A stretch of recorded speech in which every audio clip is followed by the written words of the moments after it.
അസ്സലാമു അലൈക്കും വറഹ്മത്തുള്ളാഹി വബറകാതുഹു. ബിസ്മില്ലാഹിർ റഹ്മാനിർ റഹീം. അൽഹംദുലില്ലാഹി റബ്ബിൽ ആലമീൻ. വസ്സലാത്തു വസ്സലാമു അലാ സയ്യിദിൽ മുർസലീൻ വഅലാ ആലിഹി വസ്വഹ്ബിഹി അജ്മഈൻ. അമ്മാ ബഅദ്. അല്ലാഹുമ്മ സ്വല്ലി അലാ സയ്യിദിനാ മുഹമ്മദ് വഅലാ ആലിഹി വസ്വഹ്ബിഹി അജ്മഈൻ.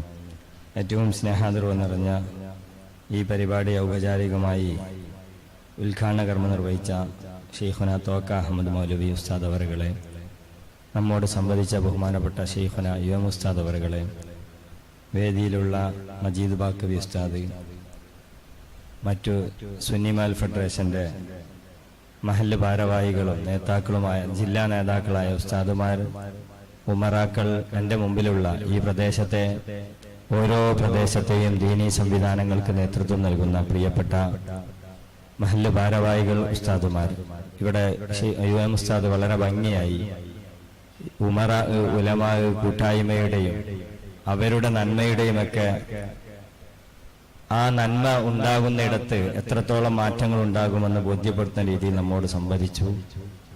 എൻ്റെ മുമ്പിലിരിക്കുന്നവർ മുഴുവൻ മാലിക് ദിനാർ മഖാം പരിസരത്തുള്ള ഏകദേശം 3000-ത്തിലധികം വീടുകളുള്ള മുസ്ലിം പ്രദേശത്തെ, അതിനൊക്കപ്പുറം അതിനൊക്കെ ചുറ്റുപരിസരങ്ങളിലായി കാസർഗോഡ് ടൗൺ പരിസരങ്ങളിലെ മുഴുവൻ മുസ്ലിങ്ങളെയും നന്മയിലേക്ക് വഴി നടത്താൻ നിയോഗിതരായ ഉത്തമ നേതൃത്വമാണ് എന്ന ബോധ്യത്തിലാണ്. ഇനിയൊരു പ്രവാചകർ സല്ലല്ലാഹു അലൈഹി വസല്ലമ തങ്ങൾ ഇവിടെ വരാനില്ല. കാസർഗോട്ടത്തെ മുസ്ലിങ്ങളെ നന്നാക്കാൻ ഇനിയൊരു നബിയും വരൂല. ഇനി ഏതെങ്കിലും പ്രത്യേകമായ ഒരു നേതൃത്വത്തെ പറഞ്ഞേക്കാതെ ഏൽപ്പിക്കപ്പെട്ട ഇനി ഈ പരിസര പ്രദേശത്ത് പ്രബോധനം നടത്തി ഇവിടുത്തെ ഒരു മനുഷ്യനും മദ്യപാനത്തിന് പോകാതെ, വ്യഭിചാരത്തിലേക്ക് പോകാതെ, ദീന് നഷ്ടപ്പെട്ടു പോകാതെ ഇതൊക്കെ മുറുകെ പിടിക്കേണ്ട ഉത്തരവാദിത്തം നിങ്ങളെ കയ്യിൽ അള്ളാഹു ഏൽപ്പിച്ചിട്ടുണ്ട്. അതുകൊണ്ടാണ് തീർച്ചയായിട്ടും ഹബീബായ പുണ്യ നബി സല്ലല്ലാഹു അലൈഹി വസല്ലം തങ്ങളുടെ ഹദീസിലുണ്ട്, ഒരു മനുഷ്യൻ അള്ളാഹു ഇഷ്ടപ്പെട്ടാൽ മൻ അഹബ്ബഹുല്ലാ ജഅലഹു ഖയ്യിമ മസ്ജിദ്, പള്ളി ഭരിക്കുന്ന ചുമതലയിലേക്ക് അവനെ നിയോഗിക്കുമെന്ന് പറയുന്നുണ്ട്. അപ്പൊ ഇവിടെ ഇരിക്കുന്ന ആളുകളൊക്കെ ഒന്നിൽക്ക പള്ളിയിലെ ഖത്തീബായിട്ട്, പള്ളിയിലെ പ്രസിഡന്റായിട്ട്, സെക്രട്ടറി ആയിട്ട്, മെമ്പറായിട്ടൊക്കെ ഇവിടെ വന്നവരായിരിക്കും. നിങ്ങൾ അനുഗ്രഹീതരാണ്. ഈ അനുഗ്രഹീതരായ നമുക്ക് ഒരുപാട് ഗുണങ്ങൾ ഉണ്ടാവേണ്ടതുണ്ട്. ഒരുപക്ഷെ SMF-ന്റെ തന്നെ ധാരാളം ക്ലാസ്സിൽ ഇരുന്ന ഞാൻ തന്നെ പലതവണ കണ്ട മുഖങ്ങൾ ഇതിലുണ്ട്. അപ്പോ ഈ എന്റെ നാട്ടിൽ എങ്ങനെ മാറ്റം ഉണ്ടാക്കേണ്ടതെന്ന് ഒരുപക്ഷെ നിങ്ങൾക്കൊക്കെ ഇതിനേക്കാളും ഭംഗിയായിട്ട് പ്രസംഗിക്കാൻ പറ്റുന്നവരായിരിക്കും. പക്ഷെ നമ്മളെ നാട്ടിലൊക്കെ ആവശ്യമായ മാറ്റങ്ങൾ ഉണ്ടാകുന്നുണ്ടോ എന്നൊരു പുനരാലോചന നമ്മൾ നിർബന്ധമായി നടത്തണം. സാധാരണ നമ്മൾ പറയാറുണ്ട്, ഈ ഉമറാക്കൾ അല്ലെങ്കിൽ നേതാക്കൾ, ഉമറ അതേപോലെ തന്നെ ഉലമാവും നേതാവാണ്. നേതാവിന് വേണ്ടി 3 ക്വാളിറ്റി പ്രധാനമാണ്. ഈ 3 ക്വാളിറ്റി കേട്ട് കഴിയുമ്പോൾ എനിക്കതുണ്ടോ, ഇല്ലെങ്കിൽ ഞാൻ ഇതെങ്ങനെ നേടിയെടുക്കും, എന്റെ നാട്ടിൽ ഞാൻ എങ്ങനെ ഈ മാറ്റം കൊണ്ടുവരും, ഇത് ആലോചിക്കാൻ. ജീവിതത്തിൽ ഞാൻ കണ്ട ഏറ്റവും വലിയൊരു നേതാവ് അല്ലെങ്കിൽ ഒരു പരിഷ്കർത്താവ് ആരാന്ന് ചോദിച്ചാൽ ഡോക്ടർ യു ബാപ്പുട്ടി ഹാജി നബ്ബറല്ലാഹു മർക്കദ. മഹാനുഭാവരിൽ കണ്ട 3 പ്രത്യേകതകൾ കൂടിയാണ്. നമ്മളെ ബാപ്പുട്ടി ഹാജിയെ പറയാൻ പ്രത്യേകിച്ച് കാരണം ഇവിടെ ഇരിക്കുന്ന ബഹുഭൂരിപക്ഷ ആളുകളും നാടന്മാരാണ്. നാടന്മാരെന്ന് പറഞ്ഞാൽ ഉലമാവല്ല, നാടന്മാരെന്ന് പറഞ്ഞാൽ ഉലമാക്കളെക്കാളും ഈമാന് ചിലപ്പോൾ ഉണ്ടാവും, അത്രയും രീതിയിലൊക്കെ. കാരണം ബാപ്പുട്ടി ഹാജി അത്തരം ആളുകളുടെ ഒരു നേതാവായിരുന്നു. മഹാനായ ബാപ്പുട്ടി ഹാജിയുടെ ജീവിതത്തിൽ കണ്ട 3 ക്വാളിറ്റി വെച്ച് നമ്മളൊക്കെ ഒരു നേതാവിന്റെ ജീവിതത്തിൽ ഉണ്ടാവേണ്ട 3 ക്വാളിറ്റിയാണ്. എന്റെ മുമ്പിലിരിക്കണം, നമുക്കെല്ലാവർക്കും അത് ഉണ്ട് അല്ലെങ്കിൽ ഉണ്ടാകണമെന്ന് ആഗ്രഹിച്ചുകൊണ്ട് ഞാനത് പറയുന്നത്. എന്നിട്ട് നമുക്ക് എന്തൊക്കെ ചെയ്യാൻ പറ്റും. ഈ ഇവിടെ തന്ന വിഷയം നൂതന മാർഗങ്ങളാണ്. ഈ മാർഗങ്ങൾ പറയാൻ ഒരുപാട് കേട്ടതും നമ്മളൊക്കെ വീട്ടിൽ പോയാൽ അല്ലെങ്കിൽ നമ്മളൊക്കെ ഓഫീസിൽ പോയാൽ SMF തന്നെ കുറെ ബുക്ക്ലെറ്റുകൾ ഉണ്ടാവും പ്രവർത്തന പദ്ധതികളായിട്ട്. അപ്പൊ അത് ധാരാളം നമ്മളെ കയ്യിലായിട്ടുണ്ട്. ഇനി എന്താ നമ്മൾ ചെയ്യേണ്ടത് എന്നാലോചിച്ച് ഇനി അടുത്ത കർമ്മപദ്ധതി ഉണ്ടാക്കുന്നതിനപ്പുറം നമ്മളെ മഹല്ലിൽ ഇതൊക്കെ എങ്ങനെ ചലിപ്പിക്കാൻ പറ്റും. 3 ക്വാളിറ്റി ഉണ്ടാവുകൊണ്ട് ഒന്നാമതായിട്ട് നല്ല സ്വപ്നം ഉണ്ടായിരിക്കും ലീഡർമാർക്ക്. എന്റെ മുമ്പിലിരിക്കുന്ന ഓരോ മഹല്ല് പ്രസിഡന്റും സെക്രട്ടറിയോടൊപ്പം ചോദിക്കാം, 2025 ആകുമ്പോഴേക്ക് നിങ്ങളെ മഹല്ലിൽ എന്ത് മാറ്റം ഉണ്ടാവുക എന്ന് പറയാൻ എത്ര നേതാക്കൾക്ക് പറ്റും? 2025 ഒരു 2 വർഷത്തെ ഗ്യാപ്പ് ഇട്ടിട്ട് നിങ്ങൾ എന്ത് സ്വപ്നം നിങ്ങളെ നാടിന് വേണ്ടി കണ്ടത്? ഇൻഷാ അല്ലാഹ് ഞങ്ങളെ വള്ളി ഞങ്ങൾ ഇങ്ങനെ ആക്കും. കുറച്ച് കമ്മിറ്റിക്കാരെങ്കിലും അങ്ങനെ പറയാറുണ്ട്, ഭൗതികമായ ബിൽഡിങ്ങുകളെ പറ്റിയെങ്കിലും സ്വപ്നം പറയാറുണ്ട്. അതും ഇല്ലാത്ത കുറെ മഹല്ലുണ്ടാവും. അതിനപ്പുറത്തേക്ക് വിദ്യാഭ്യാസപരമായി നിങ്ങളെ മഹലിൽ നിങ്ങൾ എന്ത് മാറ്റം ഉണ്ടാക്കും? 2 കൊല്ലം 5 കൊല്ലോ 10 കൊല്ലമൊക്കെ കഴിഞ്ഞിട്ടൊക്കെ പറയാം. 5 കൊല്ലം കഴിഞ്ഞിട്ടുണ്ടെങ്കിലോ 2 കൊല്ലം കഴിഞ്ഞാൽ ഞങ്ങളെ മഹലിൽ ഇങ്ങനെയായിരിക്കും എന്ന് പറയാൻ പറ്റുന്ന എത്ര നേതൃത്വം? നല്ല ഉസ്താദുമാരെ കാണുന്നുണ്ട്, അൽഹംദുലില്ലാഹ്. അവർക്ക് പറയാം അങ്ങനെ നമുക്ക് പറ്റുമോ? 2 കൊല്ലം കൊണ്ട് എന്റെ മഹലിൽ സാമൂഹികമായി ഇന്ന പ്രവർത്തികൾ നടത്തിയിട്ട് ഞാൻ നേടിയിരിക്കും. മിനിമം നമുക്ക് പറയാം എന്റെ മഹലിൽ നിന്നും 2025 ശേഷം ഒരു പെൺകുട്ടിയും ഒരു ആൺകുട്ടിയും പ്രീമാരിറ്റൽ കോഴ്സ് കഴിയാതെ വിവാഹം നടക്കൂല. നമുക്ക് ആലോചിക്കാൻ പറ്റൂലേ? അങ്ങനെ സ്വപ്നം പറയണം. 2030 ആകുമ്പോഴേക്ക് ഇൻഷാ അല്ലാഹ് ഒരു IAS കാരനെ ഞാൻ ഈ നാടിന് സമർപ്പിക്കും. ഒരു ഉദവിയെ, ഒരു ഫൈസിയെ, ഒരു ദാരിമിയെ, ഒരു ആലിമിനെ, അല്ലെങ്കിൽ ഒരു ഭൗതിക രംഗത്തെ ഗവൺമെന്റ് ഉദ്യോഗ രംഗങ്ങളിൽ 5 പേരെ ഞാൻ ഈ നാടിന് സമർപ്പിക്കും. ഇങ്ങനെ പറയാൻ പറ്റുന്ന എത്ര പ്രസിഡന്റുമാർ നമ്മുടെ മജ്‌ലിസിലുണ്ടാകും? എന്റെ ബാപ്പുട്ടിയാജി അങ്ങനെ പറഞ്ഞിരുന്നു. അത് ഒരു 32 വർഷങ്ങൾക്ക് മുമ്പ് ദാറുൽ ഹുദ എന്ന സംവിധാനം ഈ ചമ്മാട് എന്ന ആറാൾ താഴ്ചയുള്ള ചളിക്കുണ്ടിൽ തുടങ്ങുന്ന സമയത്ത് മുപ്പര് തുടങ്ങി കുറഞ്ഞ മുന്നോട്ട് പോയിട്ട് തന്നെ പറഞ്ഞു ഇൻഷാ അല്ലാഹ് ഈ മക്കൾ പുറത്തിറങ്ങും. ആ പ്രസംഗം ഉദവികളുടെ എല്ലാ സംഗമങ്ങളിലും കേൾപ്പിക്കാറുണ്ട്. നമുക്ക് കുറച്ചും കൂടി ഉന്മേഷവും ആവേശവും വരാൻ വേണ്ടി. ഇൻഷാ അല്ലാഹ് എന്റെ മക്കൾ പുറത്തിറങ്ങും. അന്ന് ഉദവികളായിട്ട് പുറത്തിറങ്ങിയിട്ടൊന്നുമില്ല. അവർ അമേരിക്കയിൽ പോകും, അവർ യൂറോപ്പിൽ പോകും, അവർ സൗദി അറേബ്യയിൽ പോകും. അവരവരുടെ ആംഗലേയ ഭാഷയിൽ, അവരുടെ സ്വന്തമായ ഭാഷയിൽ അവിടുത്തെ കുട്ടികളോട് സംവദിക്കും. അവിടുത്തെ മക്കൾ ഇവിടെ വരും, ഇവിടുത്തെ അധ്യാപകർ അവരെ പഠിപ്പിക്കും എന്നൊക്കെ പറയുന്നുണ്ട്. അന്ന് സത്യത്തിൽ ഉദവികൾ എന്താന്ന് പോലും രൂപപ്പെട്ടിട്ടില്ല, ഉദവികൾ പുറത്തിറങ്ങിയിട്ടില്ല. ഇന്ന് 33 വർഷങ്ങൾക്ക് ശേഷം നമ്മളിങ്ങനെ ആലോചിക്കുമ്പോൾ ഈ പറയപ്പെട്ട എല്ലാ ഇടങ്ങളിലും ഉദവി സന്തതികൾ പോവുകയും അവരുടെ പ്രബോധന പ്രവർത്തനങ്ങൾ നടത്തുകയൊക്കെ ചെയ്തുകൊണ്ടിരിക്കുക. കഴിഞ്ഞ ആഴ്ചയിലാണ് കിർഗിസ്ഥാനിൽ നിന്നും 5 പേര് ആവശ്യപ്പെട്ടതും 5 ഉദവികൾ അങ്ങോട്ട് പോയത്. ഞാൻ പറഞ്ഞു വരുന്നത് ആജിയർ എന്ന് പറയുന്ന വലിയ മനുഷ്യൻ ഈ സംവിധാനം ഉണ്ടാകുന്നതിന് മുമ്പേ കണ്ട സ്വപ്നം പൂർത്തീകരിക്കാൻ പറ്റി. നേതാവ് എപ്പോഴും സ്വപ്നം പറയണം.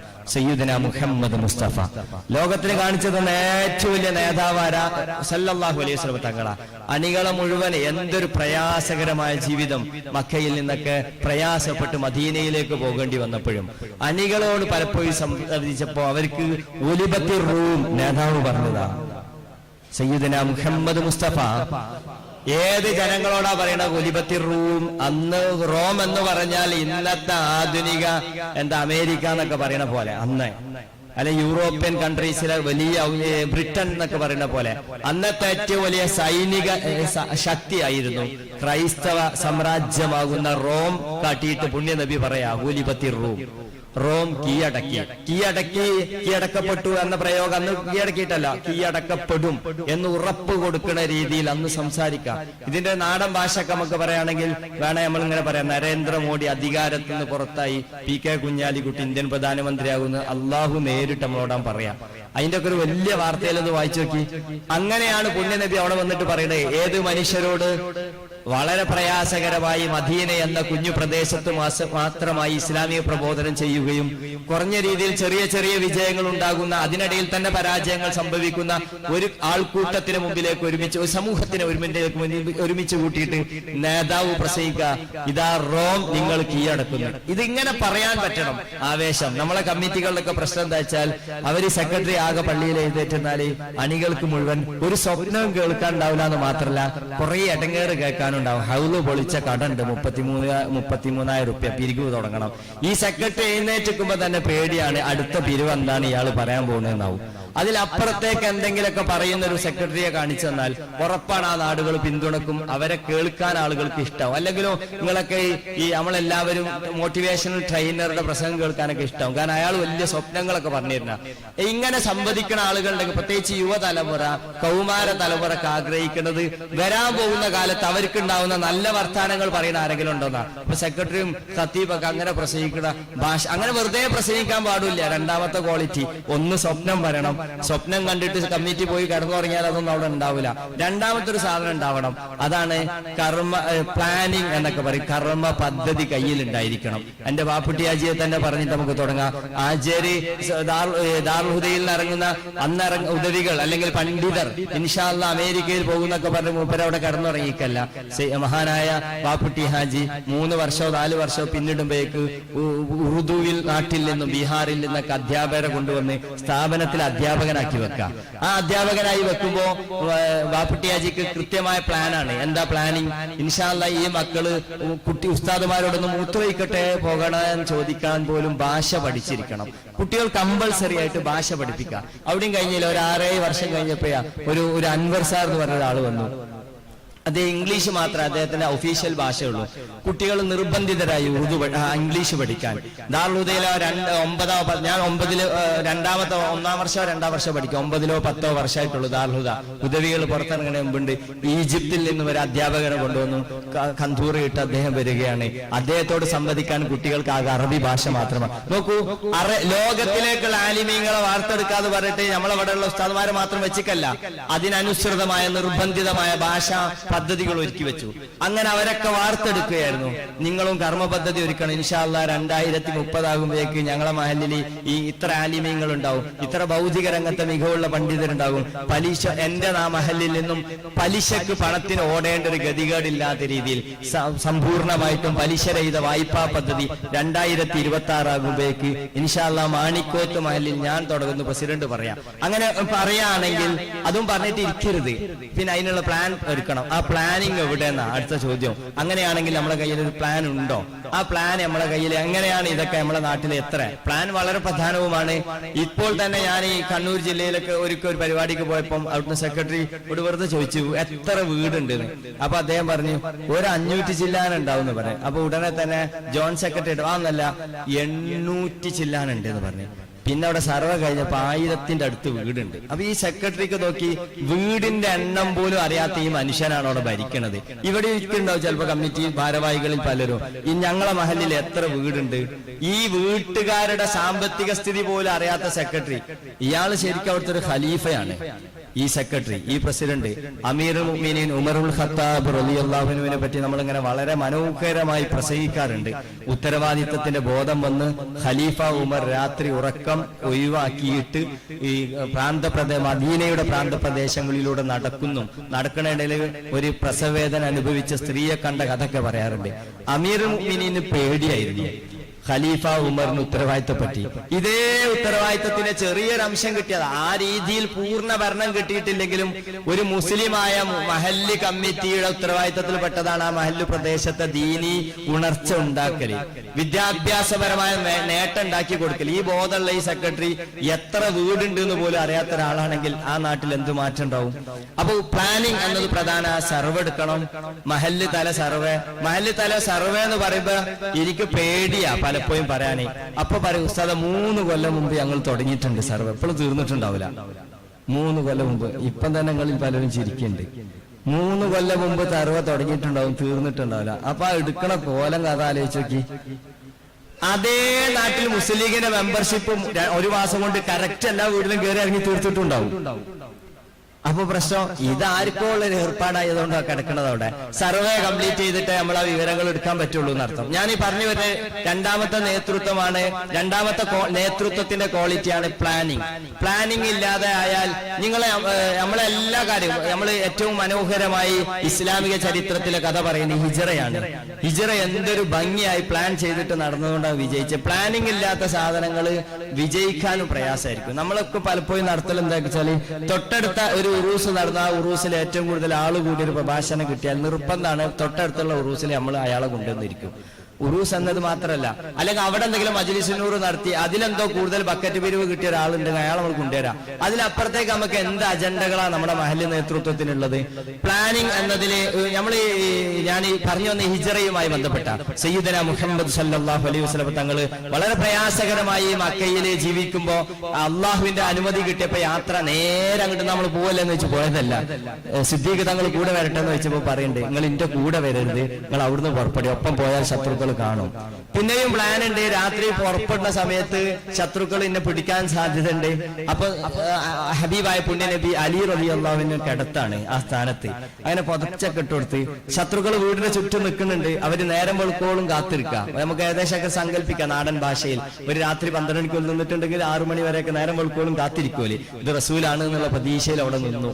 അതാണ് അടുത്ത പ്ലാനിങ്. അതൊന്നും ഇല്ലാതെ നേരെ ഇറങ്ങി പുറപ്പെട്ട പിന്നാലെ കൂടും, പിടിക്കപ്പെടുകയും ചെയ്യും. അങ്ങനെ ഇവരിങ്ങനെ കാത്തിരുന്നു. അപ്പോഴേക്ക് റസൂൽ പതുക്കെ അവിടുന്ന് രക്ഷപ്പെടുകയാണ്. പോകുന്ന പോക്കിൽ നേരെ പോകാൻ തീരുമാനിച്ചു. ഇവർക്ക് ഉറപ്പാണ് എന്തായാലും രാവിലെ നേരം വെളുക്കുമ്പോൾ മുഹമ്മദ് സല്ലല്ലാഹു അലൈഹി വസല്ലം തങ്ങൾ പോയിട്ടുണ്ട് എന്ന് അവർക്ക് വിവരം കിട്ടും. അവർ റസൂലിനെ പിടികൂടാൻ വരുമെന്ന് ഉറപ്പാണ്. അപ്പൊ വീണ്ടും പ്ലാനിങ് എടുക്കാണ്. എന്താണ് അടുത്ത തന്ത്രം സ്വീകരിച്ചത്? ഒരു 3 ദിവസം നമുക്ക് ഇവിടുന്ന് ഈ റൂട്ട് പേരിൽ മക്കയിൽ നിന്ന് മദീന റൂട്ടിലേക്കാണ്. കാരണം മദീനയിലേക്ക് യാത്ര പോയി എന്നുള്ള വിവരം. മദീന റൂട്ട് ഫുള്ള് ചെക്ക് ചെയ്യുന്ന ഉറപ്പുള്ളതുകൊണ്ട് തന്നെ കാസർഗോഡ് മംഗലാപുരത്തേക്ക് പോയി എന്ന് കേട്ടാൽ, ഏതെങ്കിലും ഒരാൾ പോയി എന്ന് കേട്ടാൽ നമ്മൾ അയാളെ പിടിക്കാൻ പോവുകയാണെങ്കിൽ കാഞ്ഞങ്ങാട് പോയിട്ട് ആരും വഴി തരിയില്ല. തരുമോ? നമ്മൾ ഉറങ്ങിയോ? മംഗലാപുരം റൂട്ടിലാണോ? കാസർഗോഡ് മംഗലാപുരം റൂട്ടിലാണോ കാഞ്ഞങ്ങാട്? അല്ല. ഇതേപോലെയാ പുണ്യ നബിക്ക് ഉറപ്പാണ് മദീന റൂട്ടിൽ ഇവര് തെരയുമെന്ന്. ഒരു തെരയല് 1 ദിവസം 2 ദിവസം 3 ദിവസം കൊണ്ടൊക്കെ മടുക്കാനും സാധ്യതയുണ്ട്. പ്ലാൻ വീണ്ടും മാറ്റുന്നു. ആ രാത്രിക്ക് നേരെ പോകുന്നത് മദീന റൂട്ടിൽ പോലും ഇല്ലാത്ത ഗോർ സൗറിലേക്ക് മാറി നിൽക്കാം. മദീന റൂട്ടിലല്ല, മക്കയിൽ നിന്ന് മദീനയിലേക്ക് നിങ്ങളാ ഈ മാപ്പൊക്കെ കാണുമ്പോൾ കറക്റ്റ് ആയിട്ട് കിട്ടും. ആ ഗോർ സൗറിൽ പോയിട്ട് മാറി നിന്നു. അങ്ങനെ അവര് 3 ദിവസം നിൽക്കാൻ തീരുമാനിക്കുന്നു. അതിനോ 3 ദിവസം ഫുഡ് ഏൽപ്പിക്കാൻ വേണ്ടി അസ്മാഉ ബീവിനെ ഏൽപ്പിച്ചിരുന്നു. 3 ദിവസം ഭക്ഷണം ഇവിടെ എത്തിക്കണം എന്നൊക്കെ ഉള്ളത്. അങ്ങനെ അവര് ആ പ്ലാനിങ് പോലെ തന്നെ കാര്യങ്ങളൊക്കെ അവിടെ നടന്നു പോവുകയാണ്. അപ്പൊ സ്വാഭാവികമായിട്ട് ആ പിറ്റേന്ന് രാവിലെ ഒരു നേരം വെളുക്കുമ്പോൾ അവിടെ കാത്തിരുന്നു. ആദ്യത്തെ പ്ലാൻ വിജയിക്കാണ്. 6 മണി വരെ സുബൈ നേരം വെളുക്കുന്നത് വരെ അവരെ കാത്തു നിർത്തി. അപ്പൊ ശത്രുക്കൾ അവിടെ നോക്കി. നേരം വിളിച്ചപ്പോൾ അലി റളിയല്ലാഹു അൻഹു പുതപ്പിന്റെ ഉള്ളിൽ നിന്ന് വരെ മുഹമ്മദ് രക്ഷപ്പെട്ടു എന്ന് അറിയുന്നു. ഉടനെ ശത്രുക്കൾ ഇനാം പ്രഖ്യാപിച്ചു. 100 ഒട്ടകം 20 ഒട്ടകൊക്കെ പ്രഖ്യാപിച്ചതാവും. പിന്നാലെ കൂടാണ്. മദീന റൂട്ട് മുഴുവൻ അവർ പോയി നോക്കി. പോകുമ്പോഴൊക്കെ അവരെ പ്രതീക്ഷ 1 ദിവസം പോയി കിട്ടിയില്ല. 2ാമത്തെ ദിവസം നോക്കി, 3ാമത്തെ ദിവസം നോക്കി. പിന്നെ അവരിങ്ങനെ കുറെ തെരഞ്ഞപ്പോ മംഗലാപുരത്തുള്ള പോയ ആളെ കാസർഗോഡ് മംഗലാപുരം റൂട്ടിൽ കുറെ തെരഞ്ഞപ്പോ ഇനിയൊറ്റ ഇങ്ങോട്ടെ പോയിട്ടുണ്ടാവോ എന്ന് പറഞ്ഞിട്ട് പോകുമ്പോ തന്നെ മാനസികാവസ്ഥ ഇവിടെ ഒന്നും ഉണ്ടാവാൻ സാധ്യതയില്ല എന്നാ. ആ രീതിയിൽ കാഞ്ഞങ്ങാട്ടേക്ക് വരുന്ന മാതിരി അവർ ഓർ സൗറിന്റെ അടുത്തേക്ക് വന്നിന്. ഇവിടെ ഉണ്ടാവൊന്നുമില്ല, വെറുതെ പോയോക്കാം. അതുകൊണ്ടാണ് ഓലെങ്ങനെ ആ ഗുഹയുടെ മുകളിൽ കയറുന്നുണ്ട്. അടിയിക്ക് ഇങ്ങനെ അപ്പയാ സിദ്ദീഖ് തങ്ങൾ മുകളിലെ ശത്രുക്കളെ കാണുന്നത്. നബിയെ നോക്കൂ മുകളിലേക്ക്, എന്താ അവസ്ഥ എന്ന് ചോദിക്കേണ്ട. അല്ലാഹു സാലിസുഹുമ, അല്ലാഹു മൂന്നാമനായ ഒരു വിഭാഗത്തെ പറ്റി നബിയെ സിദ്ദീഖ് അങ്ങക്ക് എന്ത് പേടി എന്നൊക്കെ ചോദിച്ച് സമാധാനിപ്പിക്കുന്ന രംഗം വരുന്നുണ്ട്. അപ്പൊ നോക്ക്, ആ ഇതോടെ കൂടിയ പോലെ അവിടെ ഒന്നും നോക്കാതെ തിരിച്ചു പോവുകയാണ്. അല്ലാഹു സംരക്ഷിച്ചതാണ് എന്ന് നമുക്ക് ഉറപ്പാണ്. പക്ഷെ അതിന്റെ പിന്നിൽ ഒരു യുക്തിയുണ്ട്. അങ്ങനെ അവര് പിന്നെ പോകുന്നതോ അദ്ദേഹത്തെ വൈകാട്ടിയായ ആളുകൾ വൈകാട്ടിയായിട്ട് ആദ്യം പോകും. ഈ റൂട്ടൊക്കെ ഇടക്കിടക്ക് ഇങ്ങനെ മക്കയിൽ നിന്നും സാധാരണ മക്കയിൽ നിന്നും മദീനയിൽ പോകുന്ന റൂട്ടിലെ പുണ്യ നബി സല്ലല്ലാഹു അലൈഹി വസല്ലം തങ്ങൾ സഞ്ചരിച്ചില്ല. റൂട്ട് മാറി. എന്നാലും ആ റൂട്ട് ഇടക്ക് മദീന റൂട്ടിലേക്ക് വരും, ഒറിജിനൽ റൂട്ടിൽ. അപ്പം വരുമ്പോ ആദ്യം ആടുമായിട്ട് പോയി അവിടെ ഇങ്ങനെ മേഞ്ഞു നടക്കും. അവിടെ ഇവിടെ ആരും ഇല്ലാന്ന് കൊടുത്താൽ, സിഗ്നൽ കൊടുത്താൽ മാത്രം അവർ വരും. അതിനിടയിൽ സുറാഖ പിന്നാലെ കൂടിയിരുന്നു. അവിടെയും വാഗ്ദാനം കൊടുത്തു സുറാഖക്ക്.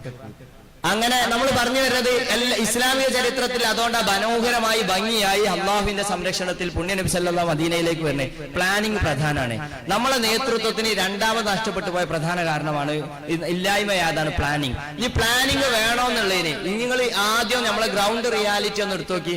ഇന്ന് ഇപ്പോ ഇങ്ങോട്ട് വരുന്ന സമയത്ത് ഞാൻ 2-3 ദിവസങ്ങൾക്ക് മുമ്പ് നമ്മളൊക്കെ വാട്സപ്പിൽ വന്ന ഒരു 8 മിനിറ്റോളം ദൈർഘ്യമുള്ള ഒരു വോയിസ് ഉണ്ട്. എന്റെ മഹല്ല് നേതൃത്വം നമ്മളെ നാട്ടിലെ വീട്ടിലെ അടുക്കളകളിലൊക്കെ അല്ലെങ്കിൽ വീടുകളിലൊക്കെ നടക്കുന്ന അതിദയനീയമായ ഇസ്ലാമിക വിരുദ്ധമായ കാര്യങ്ങളെ പറ്റി നല്ല ബോധമുള്ളവരാവണം. അരുൺ എന്നൊരു ചെറുപ്പക്കാരനെ പറ്റി നമ്മളെ ഊളമ്പാറയിൽ ഒരു ഡോക്ടറുടെ ഒരു വോയിസ് വന്നിരുന്നു. നിങ്ങളൊക്കെ കേട്ടിട്ടുണ്ടാവും. അരുൺ എന്ന് പറയുന്ന ഒരു ചെറുപ്പക്കാരൻ. അരുൺ എന്ന് പറഞ്ഞാല് അത്യാവശ്യം എഡ്യൂക്കേറ്റഡ് ആണ്. എഞ്ചിനീയറിംഗ് കഴിഞ്ഞതാണ്. അമേരിക്കയിൽ ഒരു കമ്പനി വരുന്നു. ഇന്ത്യയിൽ ത്രൂ ഔട്ട് ആയിട്ട് വലിയൊരു ഇന്റർവ്യൂ നടത്തുന്നു. ഈ ഇന്റർവ്യൂവിൽ നിന്നും ഓരോ 10 പേരെ ഇന്ത്യയിൽ നിന്ന് ആകെ തെരഞ്ഞെടുക്കുന്നു. ലക്ഷക്കണക്കിന് രൂപ സാലറി വാഗ്ദാനം ചെയ്യുന്നു. ഈ 10 കുട്ടികളിൽ 2 പെൺകുട്ടികളുണ്ട്. ഈ 10 പേരെയും അമേരിക്കയിലെ ഏറ്റവും വലിയ കമ്പനിയാണ് ഏറ്റെടുക്കുന്നത്. ഇത് കിട്ടിയ വിവരം ഉടനെ തന്നെ ഉളമ്പാറയിലെ ഡോക്ടർ അദ്ദേഹത്തിന്റെ സുഹൃത്തായ ഈ അരുണിന്റെ പിതാവ് വിളിക്കുന്നുണ്ട്. വളരെ സന്തോഷത്തിൽ ഒരു ഗവൺമെന്റ് വലിയ ഉയർന്ന പോസ്റ്റിൽ ജോലി ചെയ്യുന്ന മനുഷ്യനായിരുന്നു. അദ്ദേഹം വിളിച്ചിട്ട് എന്റെ അരുൺ ഇങ്ങനെ അമേരിക്കൻ കമ്പനിയിൽ ജോലി കിട്ടി പോവുകയാണെന്നൊക്കെ പറയുന്നുണ്ട്. അങ്ങനെ അതൊക്കെ കഴിഞ്ഞു. അങ്ങനെ അമേരിക്കൻ കമ്പനി 10 കുട്ടികളെയും ഏറ്റെടുത്ത് അവരെ അമേരിക്കയിൽ കൊണ്ടുപോകുന്നതിന് മുമ്പ് 1 മാസത്തെ തീവ്ര പരിശീലനത്തിന് വേണ്ടിയിട്ട് അവർ ഗോവയിൽ ഒരു 5 സ്റ്റാർ ഹോട്ടൽ സൗകര്യത്തിലുള്ള വലിയൊരു ഹോട്ടലിൽ അവർക്ക് 10 മാസത്തെ ഒരു 1 ഇയർ ട്രെയിനിങ് കോഴ്സ് കൊടുക്കുകയാണ്. ഈ 10 മാസത്തെ കോഴ്സിനിടയിൽ അവരുടെ സ്വഭാവം, അവരുടെ കൾച്ചർ എല്ലാം മാറ്റിയെടുക്കുന്ന രീതിയാണ്. അതിനിടയിലേക്ക് ഒരു മനുഷ്യൻ കയറി വരുന്നു. ഇതിൽപ്പെട്ട ഒരു ബീഹാറുകാരുണ്ട്. 10 പേരിൽപ്പെട്ട ഒരു ബീഹാറുകാരൻ. അവന്റെ ഒരു സുഹൃത്ത് കയറി വന്നു. എന്നിട്ട് അരുണിനെ ഇവനായിട്ട് സൗഹൃദം കൂടി. ഞാൻ ഈ ബീഹാറുകാരനായ നിങ്ങളുടെ ഈ 10 അംഗത്തിൽപ്പെട്ട ഒരാളുടെ സുഹൃത്താന്നൊക്കെ പറഞ്ഞ് പരിചയപ്പെട്ടു. എന്നിട്ട് അവൻ സ്വകാര്യമായി അരുണിന്റെ അടുത്തിരുന്നിട്ട് ചോദിച്ചു, അരുൺ, ഞാൻ എനിക്കൊരു സാധനം തരാം, നീ ജീവിതത്തിൽ ഇതുവരെ അനുഭവിക്കുന്ന ഹാപ്പിനെസിന്റെ 10 ഇരട്ടി 10 മടങ്ങ് ഇരട്ടി ഹാപ്പിനെസ് ലഭ്യമാവും, സന്തോഷം ലഭ്യമാവും, ഞാൻ തരട്ടെ ചോദിക്കുന്നുണ്ട്. അപ്പൊ ഇവനും അതിന് തയ്യാറല്ല. ഇവൻ പറഞ്ഞു, ഞാൻ ഇപ്പോൾ വളരെ ഹാപ്പിയാണ്, അമേരിക്കയിലെ ഏറ്റവും വലിയ കമ്പനിയിൽ ജോലി കിട്ടാണ്, ഞാൻ അതിനു വേണ്ടിയുള്ള ട്രെയിനിങ്ങിൽ, എനിക്ക് വേറെ ഒന്നും വേണ്ടെന്ന് പറഞ്ഞു. ഇവൻ വീണ്ടും പിന്നാലെ കൂടി വീണ്ടും പറയാം, നീ ജീവിതത്തിൽ ഇതുവരെ ഹാപ്പിനെസ് അനുഭവിച്ചിട്ടില്ല, നിനക്ക് റിയൽ ഹാപ്പിനെസ് എന്താണെന്ന് അറിയണമെങ്കിൽ ഇത് ഉപയോഗിക്കും എന്നൊക്കെ പറഞ്ഞു. അപ്പൊ ഇവൻ ഒഴിഞ്ഞു മാറുമ്പോൾ അവിടെ 10 പേരിലുള്ള 2 പെൺകുട്ടികൾ അടുത്തോട്ട് വന്നിട്ട് ചോദിച്ചു, അരുൺ, നീ ഒരു ഭീരുവാണോ? നീ ഒരു വട്ടം ഈ സാധനം ഉപയോഗിക്കുമ്പോഴേക്ക് അടിമപ്പെട്ടു പോകുമെന്ന പേടി കൊണ്ടാണ് അത് ഉപയോഗിക്കാത്തതെന്ന് ചോദിക്കുന്നു. ഈ പെൺകുട്ടികളുടെ മുമ്പിൽ ഇവന്റെ ആണത്തം ഉണർന്നു. പെൺകുട്ടികൾ ഇങ്ങനെയൊക്കെ ചോദിക്കുമ്പോൾ ഞാനൊരു മോശമായോ? ഇവൻ ഉടനെ വെല്ലുവിളി സ്വീകരിച്ചിട്ട് പറയും, നിങ്ങൾ എന്ത് തന്നാൽ ഞാൻ 1 അല്ല 2 വട്ടം 3 വട്ടം ഉപയോഗിച്ചാൽ ഞാൻ അടിമപ്പെടില്ല, എനിക്ക് എന്നെ പറ്റി നല്ല ബോധമുണ്ട് എന്നൊക്കെ പറഞ്ഞു. ഈ സാധനം അവൻ ആദ്യമായിട്ട് ഉപയോഗിക്കാൻ കൊടുക്കുന്നു. ഈ സുഹൃത്ത് കൊടുത്ത ഈ സാധനം അവൻ 1 വട്ടം ഉപയോഗിച്ചു. കൃത്യം 24 മണിക്കൂറൊക്കെ ഔട്ട് ഓഫ് റേഞ്ചിൽ പോവുക, വേറൊരു ലോകത്തിലേക്ക് അവൻ പോവുക. ബോധം വന്നപ്പോൾ വേഗം ഓടി വരികയാണ്. വീണ്ടും എനിക്ക് ആ സാധനം വേണമെന്ന് പറയും സുഹൃത്തിന്റെ അടുത്തേക്ക്. വീണ്ടും അത് കൊടുത്തു. 3-4 ദിവസം അത് കൊടുത്തു. പിന്നെ ഇവന് ഇത് കിട്ടാതെ അവനക്ക് ജീവിക്കാൻ പറ്റാതായി. ഓൻ വീണ്ടും വന്നാട് ഇവനക്ക് മനസ്സിലായി. ഇവൻ പറഞ്ഞു, പണം തന്നാലേ തരുള്ളക്ക് ഫ്രീ കിട്ടൂല. അവന്റെ കയ്യിലുള്ള ചെലവിന് കൊണ്ടുവന്ന മുഴുവൻ പൈസയും കൊടുത്തു. അതും കഴിഞ്ഞു. പൈസ കഴിഞ്ഞപ്പോൾ ഓൻ ആവശ്യപ്പെട്ടു, ഇനിയും പൈസ വേണമെന്ന് പറഞ്ഞപ്പോൾ ഇവൻ വേറെ ഓപ്ഷൻ ഒന്നുമില്ല. ഇവൻ ആ ഹോട്ടലിന്റെ ഉള്ളിൽ പുറത്തേക്ക് പോകാൻ പറ്റൂല. ഇവൻ സ്വകാര്യമായി ആ 10 പേരായ റൂംമേറ്റിൽ നിന്നും ഒരാളുടെ ബാഗ് തുറന്ന് പണം മോഷ്ടിച്ചു. ഇത് കൃത്യമായി അമേരിക്കൻ കമ്പനിയുടെ നിരീക്ഷണത്തിൽ പിടിക്കപ്പെടുകയും അവൻ അവിടുന്ന് പുറത്താക്കുമ്പോഴേക്ക് ഇവൻ ബ്രൗൺ തീവ്ര സ്ട്രോങ് ഉള്ള ബ്രൗൺ ഷുഗറിൽ ഏറ്റവും വലിയ സാധനമായിരുന്നു ഇവന് കൈമാറിയത്. ഇതാ ഉപയോഗിച്ചത്. നിങ്ങൾ ആലോചിച്ച് നോക്കി. വലിയ സ്വപ്നവുമാടി വന്ന ഈ ഉപ്പാക്ക് അച്ഛനക്ക് ഫോൺ വരാണ്, അമേരിക്കൻ കമ്പനി, നിങ്ങൾ പെട്ടെന്ന് അടിയന്തരമായി ഗോവയിലെത്തണം. ഗോവയിൽ വന്ന് ഇവനെ കാറിൽ കൊണ്ടുപോയി കേരളത്തിലെ എറണാകുളം എത്തുമ്പോഴേക്ക് ഇവൻ ഇറങ്ങി ഓടുകയാണ് ഭ്രാന്തനെ പോലെ. ആ ബ്രൗൺ ഷുഗർ കിട്ടണം, എന്നാലും അവനക്ക് നേരെ നിൽക്കാൻ പറ്റുള്ളൂ. പിന്നീട് അത് കിട്ടുന്നിടത്തൊക്കെ തേടിപ്പോയി ശരീരത്തിലെ മുഴുവൻ ഞരമ്പുകളിലും കുത്തിവെക്കുന്ന രീതിയിൽ അടിമപ്പെട്ടു. അവസാനം ഈ ചക്കനെ കൊണ്ടുപോകുന്നത് ഇതേ ഊളംപാറ ഡോക്ടർ. ഈ അരുണിനെ കണ്ടിട്ട് ഡോക്ടർ അത്ഭുതപ്പെട്ടിട്ടാണ് ആ വോയിസ് ഇടുന്നത്. 8 മിനിറ്റ് 10 മിനിറ്റോളമുള്ള വോയിസ്. ഞാൻ പറഞ്ഞ ഒരു അരുൺ മാത്രമല്ല, നമ്മുടെ നാട്ടിൻ പുറങ്ങളിലൊക്കെ വളരെ മാന്യമായി പഠിച്ചിരുന്ന 10ാം ക്ലാസ് വരെ പഠിച്ചിരുന്ന കുട്ടി +1 മുതൽ ബോധം പോയിട്ടുണ്ട്, വേറെ ലോകത്തിലെത്തിയിട്ടുണ്ട്. ആൺകുട്ടികള് ലഹരി. 7ാം ക്ലാസ്സിൽ പഠിക്കുന്ന പെൺകുട്ടി, കൊടുവള്ളിയിൽ നിന്നൊരു ഉമ്മയുടെ വോയിസ് നിങ്ങൾ കേട്ടിട്ടുണ്ടാവും. സ്കൂൾ ഈ 6ാം ക്ലാസ്സിൽ പഠിക്കുന്ന പെൺകുട്ടി ബസ്സിൽ ഈ ഉമ്മയുടെ അടുത്തേക്ക് വന്ന് ഒരു കട നടത്തുന്ന ഉമ്മയാണ്. എനിക്കൊരു 50 രൂപ തരുമോ, എന്തിനാണെന്ന് ചോദിച്ചു. ഞാൻ ഈ കുറച്ച് കഥകൾ നിങ്ങളടുത്തേക്ക് പറഞ്ഞ ഈ കൊടുവള്ളിയൊക്കെ നമ്മളടുത്താ. ഞാൻ ഈ മാലിക് ദിനാറിന്റെ പരിസരം ഉണ്ടോ എനിക്ക് അറിയില്ല, അതുകൊണ്ട് ഞാൻ ഇങ്ങനെ കുറഞ്ഞ പറഞ്ഞു പോവാ, ബാക്കി നിങ്ങൾ അന്വേഷിക്കുക. നമ്മളെല്ലാം വീട്ടിന് പുറത്തും വരാം. ആ പെണ്ണ് 50 രൂപ ചോദിച്ചപ്പോ എന്തിനാ മോളം ചോദിച്ചു, ബസ്സിൽ പോകാനാണ് പറഞ്ഞത്. ബസ്സിൽ പോകാനാണെന്ന് പറയപ്പോ നീ എവിടുന്നാന്നൊക്കെ ചോദിച്ചു. ഉമ്മക്ക് എന്തോ സംശയം തോന്നി, ഉമ്മ കൊടുത്തില്ല, കുട്ടി പോയി. പിറ്റേന്ന് ഇതേ പെൺകുട്ടി മറ്റൊരു കട വന്ന് 50 രൂപ ചോദിക്കുന്നതും അതൊരു സീനാവുകയും ഉമ്മ അവിടെ പ്രത്യക്ഷപ്പെടുകയും ഈ കടക്കാരിയായ ഉമ്മ പ്രത്യക്ഷപ്പെടുകയും അധ്യാപകരെ വിളിച്ച് ചോദ്യം ചെയ്തപ്പോഴാ ഈ പെൺകുട്ടി നടന്നു വരുന്ന വഴിയിൽ 2 ചെറുപ്പക്കാരൊന്നും കാത്തുക്കും ഒരു മിഠായി കൊടുക്കും. 50 രൂപയാണ് മിഠായിക്ക്. ഇത് പുറത്ത് പറഞ്ഞാൽ കൊല്ലുന്ന് പറഞ്ഞോട് കുട്ടി പറയാൻ പേടിച്ച് കരയാണ്. 6ാം ക്ലാസ്സിൽ പഠിക്കുന്ന പെൺകുട്ടി. നിങ്ങൾ ആലോചിച്ചേക്ക്, എവിടേക്കാണ് നമ്മൾ പോകുന്നത്? നമ്മളെ മാലിന്യ നേതൃത്വത്തിന് ഉത്തരവാദിത്തമില്ലേ? ഉണ്ട്. നിങ്ങളെ പ്ലാനിങ്ങിൽ നിർബന്ധമായി വരേണ്ടത് കൗമാരം എന്ന് പറഞ്ഞ ടീമുണ്ട്. കൗമാരം ആണും പെണ്ണും വെവ്വേറെയാ.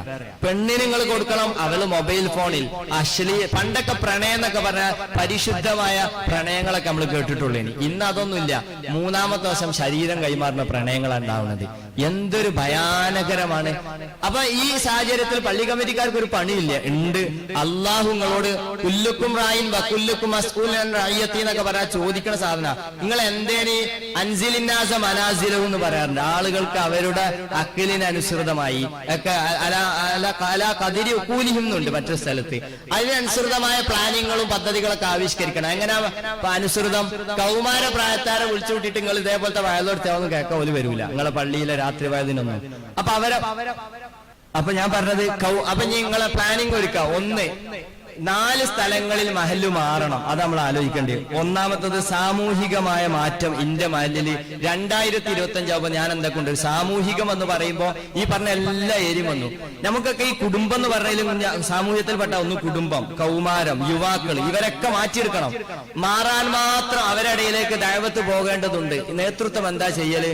നമ്മളൊരു വയല് മാത്രം സംഘടിപ്പിച്ചിരുന്നാൽ പോരാ, അതിനപ്പുറത്തേക്ക് മണ്ണിലേക്ക് ഇറങ്ങി പോകണം പണിയെടുക്കാൻ. അതാണ് ഞാൻ പറഞ്ഞു വരുന്നത്. ഓരോന്നും എടുക്കുക. കുടുംബത്തിലുള്ള പ്രശ്നം നമ്മളൊക്കെ നേരെയുള്ള ഡൈവോഴ്സ് മാത്രമേ കേട്ടിട്ടുള്ളൂ, അഥവാ സാധാരണ ലീഗൽ ഡൈവോഴ്സ്. ഇനി വല്ലാതെ നീട്ടാൻ പറ്റൂല എന്ന് ഞാൻ വിശ്വസിക്കാണ്. അപ്പോ 2 മണിക്ക് തുടങ്ങിയ സെഷനായിരിക്കും. അപ്പോൾ ഒരു 4 മണിയോടൊക്കെ അവസാനിക്കുന്ന രീതിയിലായിരിക്കും ഇതിന്റെ ക്രമീകരണം ഞാൻ മനസ്സിലാക്കണം. അപ്പോൾ ഇനി ഒരു 10 മിനിറ്റോടെ കൂടി ഇൻഷാ അല്ലാഹ് അത് അവസാനിപ്പിക്കും. അപ്പൊ ഞാൻ പറഞ്ഞു വെച്ചത് നമ്മള് ഈ സാമൂഹികമായി മാറ്റം ഉണ്ടാവണം. രണ്ടാമത്തെ മാറ്റത്തിന് നമ്മൾ തയ്യാറാവേണ്ടത് സാമൂഹികം വിശദീകരിക്കാൻ പറ്റെങ്കിൽ നമ്മൾ വിശദീകരിക്കാം ഇൻഷാ അല്ലാഹ്. വിദ്യാഭ്യാസപരമായി നമ്മൾ കുറച്ചുകൂടെയൊക്കെ കാലോചിതമായ മാറ്റങ്ങൾക്ക് തയ്യാറാവണം. ഒരു മദ്രസ ഉണ്ടാക്കി വെച്ചു പഴയ തലമുറക്കാർ എന്നതുകൊണ്ട് നമ്മൾ അഭിമാനിച്ച് നിൽക്കരുത്. മദ്രസയിൽ ഇന്നത്തെ കാലഘട്ടത്തിനനുസൃതമായ മാറ്റം മദ്രസയിൽ കൊണ്ടുവന്നിട്ടുണ്ടോ? മറ്റു ഭൗതിക വിദ്യാഭ്യാസ രംഗത്ത് മഹല്ല് എങ്ങനെയൊക്കെ ഇടപെട്ടിട്ടുണ്ട് എന്ന് നമ്മൾ ആലോചിക്കണം. അതേപോലെ തന്നെയാണ് സാംസ്കാരികമായി അല്ലെങ്കിൽ ധാർമ്മികമായി നമ്മൾ കുറെ ഇനിയും മെച്ചപ്പെടേണ്ടതുണ്ട്. ഇതേപോലെയാണ് സാമ്പത്തികമായി. ഈ 4 മേഖലയിലാണ് മഹല്ല് മാറേണ്ടത്. അതല്ലാതെ മഹല്ലിലെ മനുഷ്യന്മാരൊക്കെ തടി കൂടലൊന്നല്ലല്ലോ മഹല്ല് മാറ്റം. പള്ളി ഭംഗിയാവലും അല്ല മഹല്ല് മാറ്റം. ഇനി സാമൂഹികം എന്നതില് ഒരു 3 മേഖല എന്തായാലും മാറണം. ഒന്ന് കുടുംബം. കുടുംബപരമായുള്ള വിഷയത്തിൽ നമ്മളൊക്കെ കാഴ്ചപ്പാട് ഇപ്പോഴും നമുക്കൊക്കെ ലീഗൽ ഡൈവോഴ്സ് എന്ന് പറഞ്ഞ ഒറ്റ കാര്യത്തെ പറ്റി മാത്രമേ ബോധമുള്ളൂ. ലീഗൽ ഡൈവോഴ്സ് എന്ന് പറഞ്ഞാൽ നിയമപരമായി തൊലാക്ക്, എന്നെ 3 എണ്ണം ചൊല്ലിയടി എന്ന് പറയുന്ന ഒരു തൊലാക്ക്. അത് നമ്മൾ ചൊല്ലിയെന്ന് പറഞ്ഞാൽ നമ്മൾ മസ്ലഹത്തിന് ഓടലും പിടിച്ചു തന്നാക്കലൊക്കെ പോകും. അതിന്റെ അപ്പുറം ഒരു ഡൈവോഴ്സ് നമ്മളെ വീടുകളിലും നമ്മളെ കുടുംബങ്ങളിലും നമ്മളെ മഹലിലുണ്ട്. ഇമോഷണൽ ഡൈവോഴ്സ് എന്ന സാധനമുണ്ട്. വൈകാരികമായ തൊലാക്ക്. ഉമ്മ മിണ്ടാതെ നിൽക്കണ കുറേ ആയി. അവര് തമ്മിൽ അകന്ന് നിൽക്കുക. വാപ്പയും മക്കളും തമ്മിൽ മുണ്ടുണ്ടാവില്ല, ഭാര്യയും ഭർത്താവും തമ്മിൽ മുണ്ടുണ്ടാവില്ല.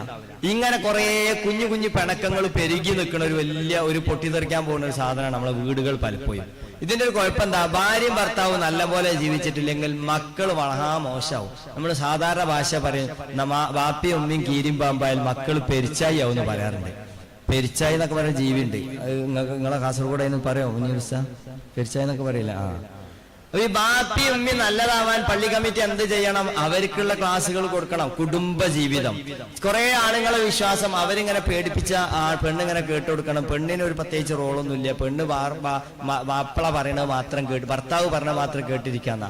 അതിനപ്പുറത്തേക്ക് SMF ഇപ്പൊ മനോഹരമായി കുടുംബജീവിതം പഠിപ്പിക്കുന്ന ഹാപ്പി ഫാമിലി വർക്ക്ഷോപ്പുകൾ നടത്തുന്നുണ്ട്. കല്യാണം കഴിക്കാൻ പോകുന്ന കുഞ്ഞുങ്ങൾക്ക് ആണിനും പെണ്ണിനൊക്കെ, പ്രത്യേകിച്ച് ഇപ്പോ നമ്മളെ ചെറുപ്പക്കാരികളൊക്കെ കുറെ അശ്ലീല വീഡിയോസ് ഒക്കെ കണ്ടിട്ട് കുടുംബജീവിതം മനസ്സിലാക്കി വരാം.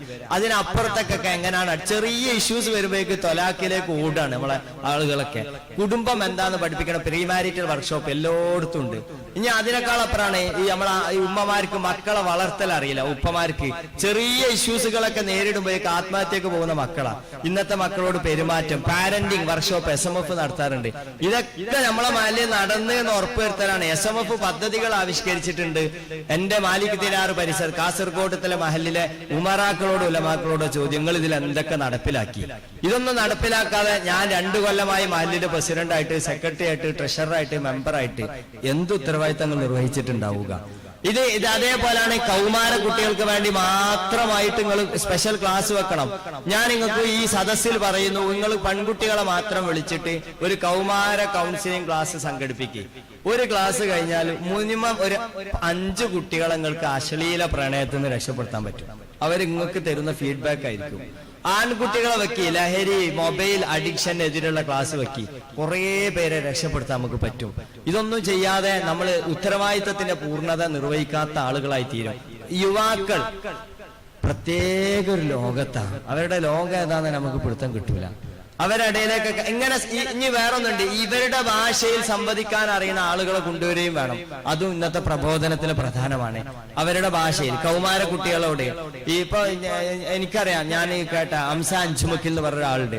അദ്ദേഹത്തിന്റെ ക്ലാസ് ഒക്കെ ഒരു മഹല്ലിൽ വെച്ചാൽ ഉടനെ വരുന്ന ഒരു ഫീഡ്ബാക്ക് ആണ്, ഈ മൊബൈൽ ദുരന്തത്തിൽപ്പെട്ട എല്ലാ സ്ത്രീകളും ആണുങ്ങളും ഒരു വേള ആലോചിക്കും ഇനി ഈ പണിക്ക് പോകണോന്ന്. അങ്ങനത്തെ പ്രതിസന്ധികൾ ആ മൊബൈലിലൂടെ നമ്മളെ മുമ്പിലേക്ക് എത്തുക എന്നത് കൃത്യമായി ബോധ്യപ്പെടുത്താൻ ടെക്നോളജിയുടെ സഹായത്തോടെ അവർക്ക് പറ്റും. അപ്പൊ അതിന് പറ്റുന്ന ആളുകൾ നമ്മൾ തേടണം എന്നർത്ഥം. ഇനി സാമ്പത്തികമായി വലിയ അപകടത്തിൽ നമ്മള് പലിശയാണ് എല്ലായിടത്തും വന്നുകൊണ്ടിരിക്കുന്നത്. ഏത് വീട്ടിലും പലിശ വാങ്ങാം. ചെറിയ നമ്മൾ അനിവാര്യമായി വണ്ടി വാങ്ങാൻ വേണ്ടി ചിലപ്പോൾ അത് റോട്ടിൽ ഇറക്കണമെങ്കിൽ എന്തെങ്കിലും ഇൻഷുറൻസ് വാങ്ങിയതല്ല, വീടിന്റെ മതിൽ കെട്ടാൻ വേണ്ടി പോലും പലിശ വാങ്ങാം. ഒരു പെട്ടെന്നൊരു ആക്സിഡന്റ് വന്നാൽ ഈ കുട്ടിയെ ഹോസ്പിറ്റലിൽ കൊണ്ടുപോകാൻ ബാങ്കിലേക്ക് മാലായിട്ട് മഹല്ല് നേതൃത്വം ഇവിടെ ഇരിക്കുന്നുണ്ട്. 1500 വീടുള്ള മഹല്ലിലെ സെക്രട്ടറി കാല് നീട്ടിയിരിക്കുന്നുണ്ട്. അയാൾക്കൊരു ഉത്തരവാദിത്വം ഇല്ലേ? ഈ 10,000 രൂപക്ക് ഈ പെണ്ണിനെ സഹായിക്കണം. ഈ മഹല്ലിലെ പാവപ്പെട്ട മനുഷ്യനെ സഹായിക്കാൻ ഒരു സാമ്പത്തിക പദ്ധതി മഹല്ല് ആവിഷ്കരിക്കണ്ടേ? SMF മുന്നോട്ട് വെച്ചിട്ടുണ്ട് പലിശരഹിത വായ്പാ പദ്ധതി സുന്ദൂക്ക് എന്ന പേരില്. നിങ്ങളെ മലപ്പുറം ജില്ലയിൽ തന്നെ നിങ്ങളെ കാസർഗോഡ് ജില്ലയിൽ തന്നെ ഒരുപാട് സ്ഥലങ്ങളിൽ ഈ പലിശരഹിത വായ്പാ പദ്ധതി മനോഹരമായി നടക്കുന്നുണ്ട്. നിങ്ങൾ പോയി കാണണം. എടവനക്കാട് എറണാകുളം ജില്ലയിലെ എടവനക്കാടൊക്കെ 13 കൊല്ലങ്ങൾക്ക് മുമ്പ് തുടങ്ങിയ മഹല്ല പലിശരഹിത വായ്പാ പദ്ധതി. ഇന്ന് ഒരു 3 കോടിക്ക് മുകളിൽ ആസ്തി അവരെ കയ്യിലുണ്ടാവും. അതേപോലെ തന്നെ ഒരു വ്യക്തിക്ക്, ആ മഹല്ലിലൊരു വ്യക്തി ഒരു നല്ല പദ്ധതി മുന്നോട്ട് വെക്കുകയാണെങ്കിൽ മഹല്ല് കമ്മിറ്റി ആ നാട്ടിൽ ആ വ്യക്തിക്ക് പലിശയില്ലാതെ വായ്പ കൊടുക്കും. എത്ര രൂപ എന്നറിയാം? 3 ലക്ഷം രൂപ വരെ. ഒരു മഹല്ല് വളർന്നതാ. എന്റെ കാസർഗോട്ടുകാരോട് ചോദിക്കാം, നമുക്ക് അങ്ങനെയൊക്കെ പ്ലാൻ ചെയ്തൂടെ? 10,000 കൊടുക്കണ മഹല്ലുണ്ട്. മലപ്പുറം ജില്ലയിലുണ്ട് പയങ്ങരത്തൊടി എന്ന് പറഞ്ഞൊരു മഹല്ലുണ്ട്. ഈ മഹല്ലിൽ പലിശരഹിത വായ്പാ പദ്ധതി തുടങ്ങിയിട്ട് 4 വർഷം 5 വർഷമായിട്ടുള്ളൂ. ഒരു അതിന്റെ 2ാം ഘട്ടം അഥവാ ബിസിനസ്സിലേക്ക് പണം ഇറക്കണ പദ്ധതിയിലേക്ക് എത്തിയിട്ടുണ്ട്. ആളുകൾക്ക് വരുമാനം കിട്ടുന്ന രീതിയിലേക്ക്. ഞാൻ പറഞ്ഞവരെ, ആ നാട്ടിൽ നിന്ന് ഒരു ചെറുപ്പക്കാരെ പെട്ടെന്ന് ഗൾഫിൽ പോവാ, അവർക്ക് എന്ത് അടിയന്തര ആവശ്യമുണ്ടെങ്കിലും അവരൊരു രൂപ പോലും പലിശക്ക് വാങ്ങേണ്ട, ഓടി വരാ അവരുടെ പലിശരഹിത വായ്പാ പദ്ധതി മഹല്ലിന് കീഴിൽ ഓഫീസിൽ വന്നാൽ വിസക്കും ടിക്കറ്റും 40,000 വേണം. ഉടനെ അവരെടുത്തെടുക്കും. 6 മാസം കൊണ്ട് അവർക്ക് തിരിച്ചടക്കാം, ഒരു പലിശയും ഇല്ലാതെ. നിങ്ങളൊന്ന് ആലോചിച്ച് നോക്കി, ഒരു 40,000 രൂപ പെട്ടെന്ന് ആവശ്യമുണ്ടെങ്കിൽ ഈ ഗൾഫ് പോണ നമ്മളെ മഹല്ലിലെ കുട്ടി ഓടാ വേഗം സ്വർണ്ണവാളായിട്ടോ ബാങ്കിൽ പോകും. ആ ഗൾഫ് ജീവിതം തുടങ്ങിയത് പലിശ കൊണ്ടാണ്, ഹറാമായ പണം കൊണ്ട്. ഇനി അവനെ എത്ര ഗൾഫിൽ പോയി സമ്പാദിക്കുമ്പോഴും ഈ തുടക്കത്തിന്റെ ഒരു മോശത്തിന് അവിടെ ബാക്കി കിടക്കുന്നുണ്ടാവും, ശുഭത്ത്. അവിടെ പറയുന്നത്, അവിടെയാണ് ഭയങ്കരത്തൊടി മഹല്ലുകാര്, മഹല്ല് കമ്മിറ്റി, ആ മഹല്ല് നിവാസികളെ മുഴുവൻ രക്ഷപ്പെടുത്തി ഇത്തരം പദ്ധതികളൊക്കെ പലിശയില്ലാതെ ശുദ്ധമായ ഹലാലായ പണം കൊണ്ട് തുടങ്ങാനുള്ള അവസരം. എന്താ കാസർഗോട്ടത്തെ മഹല്ലുകാർക്ക് നമുക്കിത് തുടങ്ങിക്കൂടെ? നമ്മളെ നാട്ടിലെ സ്ത്രീകൾക്കൊക്കെ പഠിപ്പിക്കണം. പൈസ ഫുള്ള് അവർക്ക് നമ്മൾ അയച്ചു കൊടുക്കുക, പ്രവാസികളാ കൂടുതലും. ഈ പൈസ കയ്യിൽ കിട്ടിയ സ്ത്രീ ഉപയോഗിക്കുന്നതിനനുസരിച്ചാണ് നമ്മളെ വരുമാനവും നമ്മളെ കടക്കാരനൊക്കെ ആവാം. നമ്മൾ പലപ്പോഴും മരിച്ചു പോകുമ്പോൾ ലക്ഷക്കണക്കിന് രൂപയാണ് കടം. ഫറോക്കിൽ ഒരു മയ്യത്ത് ഫറോക്ക് പള്ളിയിലേക്ക് കൊണ്ടുവച്ചപ്പോ അവിടെ ഞാൻ ആ നിസ്കാരത്തിൽ പങ്കെടുക്കുന്നുണ്ട്. അപ്പൊ ഈ ഖതീബ് പ്രസംഗിക്കാൻ ഇദ്ദേഹത്തിന് സാമ്പത്തികമായ ഇടപാടുകളൊക്കെ ഉണ്ട്. ഈ ഇടപാടുകൾ ആർക്കൊക്കെയാണ് എന്തൊക്കെയാണോ ഉള്ളത് അദ്ദേഹത്തിന് അനുജൻ ഏറ്റെടുത്തിട്ടുണ്ട്. അനുജനോട് ബന്ധപ്പെടാവുന്നതാണ്. നിസ്കാരം കഴിഞ്ഞ് സലാം വെട്ടി കബറടക്കി അനുജൻ വീട്ടിലേക്ക് വരാം. അനുജൻ എന്ന് പറഞ്ഞാൽ നാടൻ പണിക്ക് പോകണം, പച്ചക്കറി കച്ചവടമൊക്കെ ചെയ്യുന്ന അനുജനാ. ഇപ്പം വീട്ടിൽ വന്നിട്ട് മയ്യത്ത് കബറടക്കി വീട്ടിൽ വന്നിട്ട് ബെഡിൽ കിടന്നിട്ട് പൊട്ടി കരഞ്ഞിട്ടൊരു ചോദ്യമുണ്ട്, എവിടുന്നാണ് ഞാൻ ഈ പണം വീട്ട? 17 ലക്ഷം രൂപയാണ് കടം. ഈ പൈസക്ക് വാങ്ങുമ്പോ ആ ചെറുപ്പക്കാരൻ മരിക്കുന്നത് ഓർമ്മയില്ല. നമ്മളെല്ലാരും അങ്ങനെ വാങ്ങിക്കൂട്ട. മയ്യത്ത് കടക്കാരനായിട്ട് മരിച്ച മയ്യത്ത് നിസ്കാരത്തിന് നേതൃത്വം കൊടുക്കാൻ പുണ്യനബി വിസമ്മതിച്ച ചരിത്രം അറിയുന്ന നമ്മൾ. എന്താ പ്രശ്നം? എന്തിനും ധാരാളിത്ത. ഇത് കൺട്രോൾ ചെയ്യണം. അതിനാണ് ഫാമിലി ബഡ്ജറ്റിംഗ് ക്ലാസ് നമ്മളെ മഹലിലൊക്കെ കൊണ്ടുപോയി പഠിപ്പിച്ചു കൊടുക്കണം. ഉമ്മമാർക്കും കൊടുക്കണം, ഉപ്പമാർക്കും കൊടുക്കണം. എങ്ങനെയാ കടം കൂടാതെ ജീവിക്കാന്ന് അവരെ പഠിപ്പിക്കണം. ഇതാര് ചെയ്യും? ഇന്റെ മഹലിലെ ആളുകൾക്ക്. നമ്മളെ ഷെയ്ഖന കോയക്കുട്ടി സാഹിനെ പറ്റി നമ്മൾ പറയാറുണ്ട്, കടം വാങ്ങിയിട്ടില്ലായിരുന്നു ബോധം വന്നതിന് ശേഷം. എന്തൊരു അഭിമാനാണ്. നമ്മൾ പ്രസിഡന്റ് ആയിരുന്നു. അള്ളാഹു അവിടുത്തെ ദറജ ഉയർത്തി കൊടുക്കുമാറാകട്ടെ, ആമീൻ. ഞാൻ പറഞ്ഞു വരുന്നത്, ഇങ്ങനെ നമുക്ക് ഈ നമ്മളെ ജീവിതങ്ങളിലൊക്കെ വിദ്യാഭ്യാസത്തിൽ നമ്മൾ ആലോചിക്കണം. ഇതിന്റെ സമയമൊക്കെ കഴിഞ്ഞു എന്ന് വിശ്വസിച്ചുകൊണ്ട് ഞാൻ 4:07 4:10 നിർത്തും. അതേപോലെയാണ് നമ്മളെ മദ്രസ സംവിധാനത്തിൽ അങ്ങനെ തന്നെ ആണെന്ന് തോന്നുന്നുണ്ട് അല്ലെ? 4:10 നമ്മൾ നിർത്തുകയാണ്. അപ്പൊ ഈ നമ്മളെ മദ്രസയിലും ഇനി എന്തൊക്കെ മാറ്റം കൊണ്ടുവരാം? മഹല്ല് നേതൃത്വമാണ് ഇവിടെ ഇരിക്കുന്നത്. മദ്രസ ബിൽഡിംഗ് ഉണ്ടാക്കിയ പോരാ. മിനിഞ്ഞാന്ന് നിങ്ങളെ കാസർഗോഡ് ജില്ലയിലെ ഈ കാഞ്ഞങ്ങാടിനെ കേക്കുള്ള ഒരു മദ്രസയിൽ നിന്ന് എന്നെ വിളിച്ചിരുന്നു. അപ്പൊ അവര് പുതിയ ബിൽഡിംഗ് ഒക്കെ എടുത്ത എന്താ വേണ്ടത്? അപ്പൊ ഒരുപാട് വട്ടം കൈതക്കാടൊക്കെ വന്നിട്ടുണ്ടായിരുന്നു. അപ്പൊ അവരാ മഹല്ല മദ്രസയിൽ തുടങ്ങുന്ന കുറെ പദ്ധതികൾ. ഒന്ന് പ്രാക്ടിക്കൽ ലാബ്. അപ്പൊ ഞാൻ ചോദിച്ചു നിങ്ങൾ അതിലെന്താ വെക്കണെന്ന്. ഇപ്പൊ നമ്മളൊക്കെ കുട്ടികള് ഈ ഹിസ്റ്ററി ഒക്കെ സ്കൂളിൽ പഠിക്കും. ഹിസ്റ്ററി അല്ലെ, ഹിസ്റ്ററി ഒക്കെ പഠിക്കും. ഹിസ്റ്ററി പഠിക്കണ ഏത് അധ്യാപകനും ക്ലാസ്സിലേക്ക് ഗ്ലോബ് മാപ്പ് ചാർട്ടായിട്ടാ പോവാ. ഇതേ സാധനത്തിന്റെ അറബിയാണ് താരീഖ്. ഉസ്താദ് മദ്രസയിലേക്ക് പോകുമ്പോ ഒരു ഗ്ലോബും ചാർട്ട് മാപ്പൊന്നും ഉണ്ടാവില്ല. നിങ്ങൾ ഇവിടെ ഉണ്ടോ എനിക്ക് അറിയില്ല കേട്ടോ, പൊതുവെ ഉണ്ടാവാറില്ല. അപ്പൊ നോക്കി, ഹിസ്റ്ററിയും താരീഖും സെയിം ആണ്. ഒരു ആള് പഠിപ്പിക്കാൻ ഈ ആയുധമൊക്കെ വേണം, മറ്റാൾക്ക് ഒന്നും വേണ്ട, വെറും വാക്കസർത്ത്. എന്നിട്ട് ഈ കുട്ടി മക്കയിൽ നിന്നും ഒറ്റ രാത്രി കൊണ്ട് റസൂൽ ബൈത്തുൽ മുഖദ്ദസിലേക്ക് ഇസ്രായ് നടത്തി എന്നൊക്കെ പറയുമ്പോ ഈ കുട്ടി വിചാരിക്കാം അത് കാസർഗോഡ് നിന്ന് ഈ ചെർക്കളയ്ക്ക് പോയത് ഫീലിംഗ് ആ കുട്ടിക്ക്. അതിനപ്പുറത്തേക്ക് ഇത്ര കിലോമീറ്റർ ഉണ്ട്, ദൂരം ഉണ്ട് എന്നൊക്കെ പറയാം. റുഖിയ ബീവിയും ഉസ്മാൻ തങ്ങളൊക്കെ 1-ാം ഹിജറയിൽ അബസീനിയയിലേക്ക് യാത്ര പോയി ഉസ്താദ് ഇങ്ങനെ സങ്കടത്തോട് പറയാം. ഈ കുട്ടിക്ക് ഒരു ഫീലിംഗ് ഇല്ല, ഉസ്താദിന്റെ വാക്കസർത്തുള്ളൂ. അബസീനിയ കിടക്കുന്നത് ആഫ്രിക്കയിലാണെന്നും അതിന്റെ ഇടയിലുള്ള കടലും ഒക്കെ ഉസ്താദ് ഒന്ന് കാണിച്ചു കൊടുക്കാം ഗ്ലോബ് മാപ്പിലൊക്കെ എടുത്തിട്ട്. സൗദി അറേബ്യയിൽ, ഏഷ്യയിലെ സൗദി അറേബ്യയിൽ അന്നത്തെ കാലത്ത് വണ്ടിയില്ലാത്ത വിമാനമില്ലാത്ത കാലത്ത് ഒട്ടകപ്പുറത്ത് യാത്ര പോയ റുഖിയ ബീവിയെ മനസ്സിൽ കാണാനേ ഉസ്മാൻ തങ്ങൾ. ഇത് കുട്ടികൾക്ക് ഉണ്ടാക്കുന്ന ഒരു പോസിറ്റീവ് വൈബ് എന്താ, അങ്ങനെ പഠിപ്പിച്ചു കൊടുക്കണ്ടേ? അതിന് നമ്മളെ മദ്രസയിൽ വരണം പ്രാക്ടിക്കൽ ലാബ്. 3 കാര്യം മദ്രസയിൽ കൊണ്ടുവരുന്നോടത്താണ് നിങ്ങളെ മദ്രസ ഇനി അടുത്തൊരു ജനറേഷന് കിട്ടുള്ളൂ.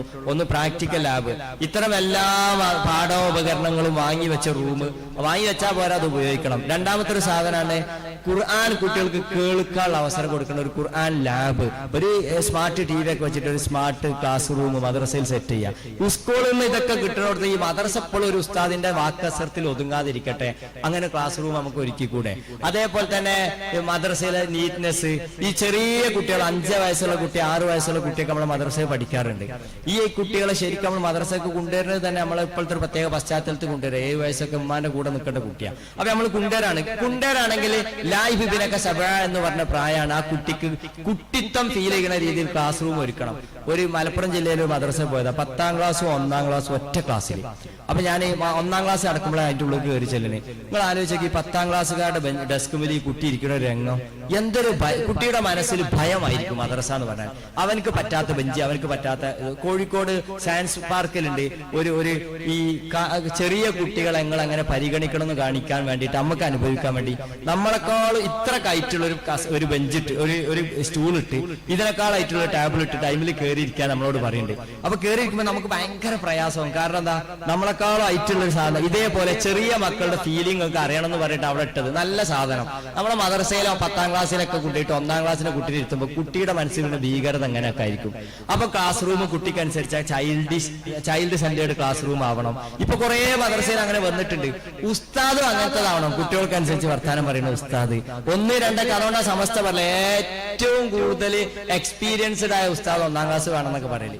അങ്ങനെ ആ രീതിയിൽ മദ്രസയെ ഫുൾ ക്രമീകരിക്കുക. എന്റെ സമയം പേടിയായിട്ട് ഭൗതിക വിദ്യാഭ്യാസത്തിൽ നമുക്ക് നല്ല പ്ലാനിങ് ഉണ്ട്. സത്താർ ബന്ദലൂർ സാഹിബ് 2 കൊല്ലം മുമ്പ് SKSFന്റെ എല്ലാ മീറ്റിംഗിൽ പറഞ്ഞു, ഒരു വീട്ടിൽ നിന്ന് നിങ്ങൾ ഓർമ്മല്ലേ, ഒരു വീട്ടിൽ നിന്ന് ഒരു സർക്കാർ ഉദ്യോഗസ്ഥൻ. ഓർമ്മണ്ടോ? ഇത് ഞാൻ അവസാനിപ്പിക്കുമ്പോൾ ലാസ്റ്റ് നിങ്ങൾക്ക് പ്രതീക്ഷയുള്ള ഒരു കഥ പറയാം. അതൊക്കെ നടക്കുന്നേ. ആലുവയിൽ ഒരു ദിവസം ഇങ്ങനെ നിൽക്കുന്ന സമയത്ത് SEU എന്ന് പറയുന്ന പതാകയും എന്തി കുറേ ആളുകൾ പ്രകടനം. SEU സ്റ്റേറ്റ് എംപ്ലോയീസ് യൂണിയൻ, നിങ്ങൾക്ക് അറിയാമെന്ന് അറിയില്ല, മുസ്ലിം ലീഗിന്റെ എംപ്ലോയീസ് യൂണിയൻ ആണ്. ശിഹാബ് തങ്ങളുടെ പദമുണ്ട് ആ കൊടിമേല്. അപ്പൊ നമുക്കൊരു ആവേശമാവില്ല. അപ്പൊ ഞാനിങ്ങനെ ആലുവ എന്നൊക്കെ പറയാം, മലപ്പുറം ജില്ല ഒന്നല്ലല്ലോ. അപ്പൊ ഇതെന്താ ഇത്ര കുറെ ആളുകളുടെ ലേച്ചിങ്ങനെ നോക്കി SEU ആണെന്ന് കണ്ടപ്പോൾ ഭയങ്കര സന്തോഷമായി. അപ്പൊ ഞാൻ പിന്നെ അത് കഴിഞ്ഞിട്ട് അവിടുത്തെ ഒരു അന്വേഷണത്തിലേക്ക് കിട്ടിയത്, ആലുവക്ക് അടുത്തൊരു മഹലുണ്ട്. ആ മഹലിന്റെ പേര് എനിക്ക് ഓർമ്മയില്ല. അവിടെ ഒരു 8 വർഷങ്ങൾക്കൊക്കെ മുമ്പ് 2 ചെറുപ്പക്കാർ ഒറ്റക്ക് ഒരു PSC നേടണം, സർക്കാർ ഉദ്യോഗസ്ഥർ അമിതാഗ്രഹം കൊണ്ട് അവര് 2 ആൾ ഒറ്റക്ക് മെനക്കെടും. ഇങ്ങനെ ഓരോ ക്ലാസ്സിന് പോകും, ട്യൂഷനിൽ പോകും, കുറെ 1-2 വട്ടം എഴുതി പരീക്ഷ തോറ്റ് 3-ാമത്തെ 4-ാമത്തെ അറ്റംപ്റ്റിൽ ഇവർക്ക് പരീക്ഷ കിട്ടി. അപ്പൊ ഇവർക്ക് കിട്ടിയത് എങ്ങനെയാന്ന്, അത് വെച്ചിട്ട് നാട്ടിൽ മദ്രസയിൽ PSC കോച്ചിങ് ക്ലാസ് ആയിട്ടൊരു ബോർഡ് വെച്ചു. ആ നാട്ടിലെ ചെറുപ്പക്കാരൊക്കെ പിടിച്ചുകൊണ്ടുവരും. ആ നല്ല ചീത്തൊക്കെ വല്ല തുടക്കത്തിൽ കേട്ടിരുന്നല്ലേ, എന്ത് പണി അതൊക്കെ പോയിട്ട് എന്താ ഗൾഫിൽ പോയ എത്ര ശമ്പളം കിട്ടുന്നൊക്കെ ഡയലോഗൊക്കെ കേട്ടിരുന്നു. പക്ഷെ നിർബന്ധിച്ച് കൊണ്ടുവന്ന് ഇപ്പോൾ ആ നാട്ടിൽ ഒരു 8 വർഷത്തെ പ്രവർത്തന ഫലം ഏകദേശം ഒരു വീട്ടിൽ നിന്ന് ഒരാൾ എന്ന രീതിയിൽ എല്ലാ വീട്ടിൽ നിന്നും സർക്കാർ ഉദ്യോഗസ്ഥരുണ്ട്. പണിയെടുത്ത് 2 ആളുകളാണ്. നിങ്ങളൊരു പള്ളിയിലെ ഉസ്താദും ഒരു സെക്രട്ടറി മെനക്കെട്ടാൽ ഒരു 3 കൊല്ലം കൊണ്ട് ഒരു 4 സർക്കാർ ഉദ്യോഗസ്ഥർ ഉണ്ടാക്കാൻ പറ്റും. ഇന്നത്തെ കാലത്ത് സർക്കാർ ഉദ്യോഗസ്ഥർ എന്നത് സാമൂഹികമായ നിലനിൽപ്പ് ഇന്ത്യയിൽ മുസ്ലിങ്ങൾക്ക് അനിവാര്യമായ ഘട്ടത്തിൽ സർക്കാർ ഉദ്യോഗസ്ഥർ ഉണ്ടാക്കൽ ഉസ്താദുമാരുണ്ടാക്കുന്ന പോലെ ബാധ്യതയാണ്. കാരണം നമുക്കറിയാം ഓരോ സ്ഥലത്തും നമ്മൾ അനുഭവിക്കുന്ന പ്രതിസന്ധികളൊക്കെ.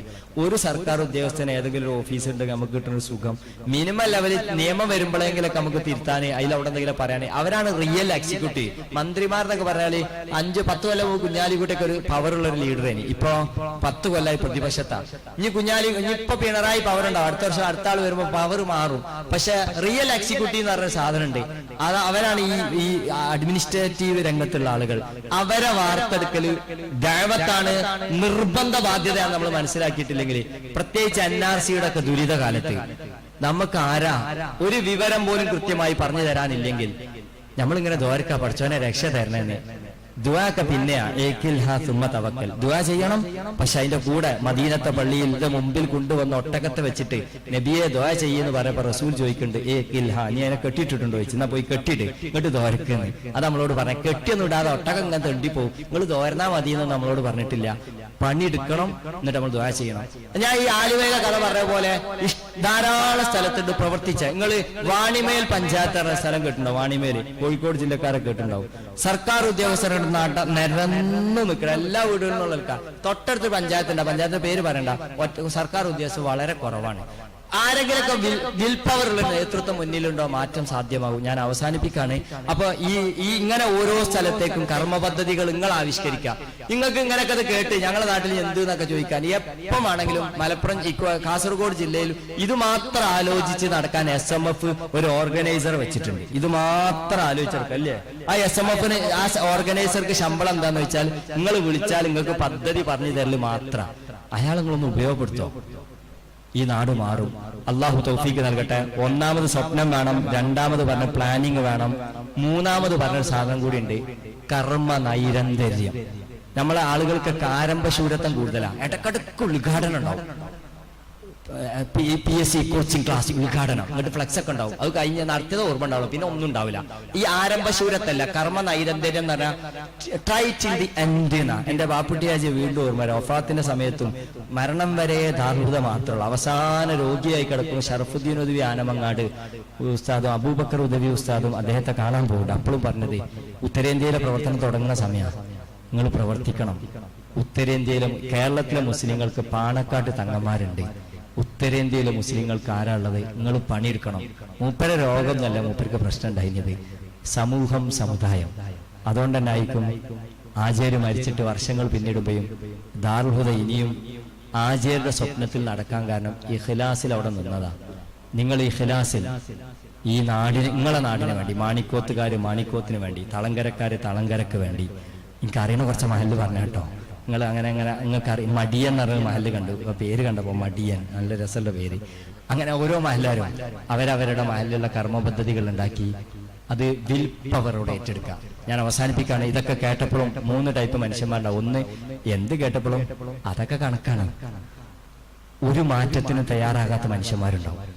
ഓല് കേട്ടോളൂ. നോക്കിയ ഫോൺ നിങ്ങൾക്ക് അറിയാം. നോക്കിയ ഫോണ് ഇപ്പൊ നിങ്ങളുടെ കയ്യിൽ ആരെങ്കിലും നോക്കിയ ഫോൺ ഉണ്ടോ? മാറ്റത്തിന് തയ്യാറാകാത്ത നേതാക്കളൊക്കെ നോക്കിയ ഫോണിന്റെ അവസ്ഥ തെറിച്ചങ്ങോട്ട് പോകും. അടുത്ത ജനബോഡിയിൽ പുറത്താവും, ഉറപ്പാ. മാറ്റത്തിന് മാറ്റത്തിന് തയ്യാറാവാത്ത ഒരു ടീമുണ്ടാവും. എന്ത് കേട്ടാലും നോ പ്രോബ്ലം. അടുത്തൊരു ടീമുണ്ട്, ആരെങ്കിലും പറഞ്ഞു വെക്കുമ്പോൾ പതുക്കെ ഇങ്ങനെ മാറി വരും. നേതൃത്വം അങ്ങനെ ആയാൽ പോരാ. മൂന്നാമത്തെ ഒരു ടീമുണ്ട്, ദേ ക്രിയേറ്റ് ദ ഹിസ്റ്ററി. മാറ്റമുണ്ടാക്കുന്ന ആളുകൾ. നിങ്ങൾ ഇന്ന് ഇത് കഴിഞ്ഞ് പോയിട്ടൊക്കെ ആലോചിച്ചിട്ട് ഇന്റെ മഹലിൽ ഞാൻ എന്തു മാറ്റം ഉണ്ടാക്കും, കഴിഞ്ഞ ജനറൽ ബോഡിക്ക് ശേഷം ഈ ജനറൽ ബോഡി വരെ എന്തുണ്ടാക്കി, പുതിയ എന്തെങ്കിലും പദ്ധതികൾ പ്രവർത്തിക്കാൻ നിങ്ങൾ മുന്നോട്ട് വരിക. വൈൻ അസംത ഫതവക്കൽ അലല്ലാഹ് അല്ലേ? നിങ്ങളായിട്ട് തീരുമാനമെടുത്ത് അള്ളാഹുവിൽ തവക്കലാക്കി അറിയിക്കോളി. ഇൻഷാ അല്ലാഹ് അള്ളാഹുവിന്റെ സഹായം ഉണ്ടാകും. പ്രത്യേകിച്ച് ഈ കലങ്ങിയ അന്തരീക്ഷത്തിൽ, പുതിയ മോഡിയുടെ യുഗത്തിൽ കുറേ പ്ലാനിങ് നടക്കേണ്ടവരാണ്. നിങ്ങൾക്ക് മാത്രമേ മുസ്ലിങ്ങളെ നന്നാക്കാൻ പറ്റുള്ളൂ. നിങ്ങളുടെ കയ്യിലാണ് അവരെ മുഴുവൻ അധികാരവും, മഹല്ല് നേതൃത്വത്തിന്റെയും കയ്യിൽ. അവർ നന്നായി സുഭദ്രമായി കൊണ്ടു നടക്കാം. ജഗനിയന്താവായ അള്ളാഹു തൗഫീഖ് നൽകുമാറാകട്ടെ എന്ന് ദുആ ചെയ്ത് ഞാൻ നിർത്തുന്നു. അസ്സലാമു അലൈക്കും.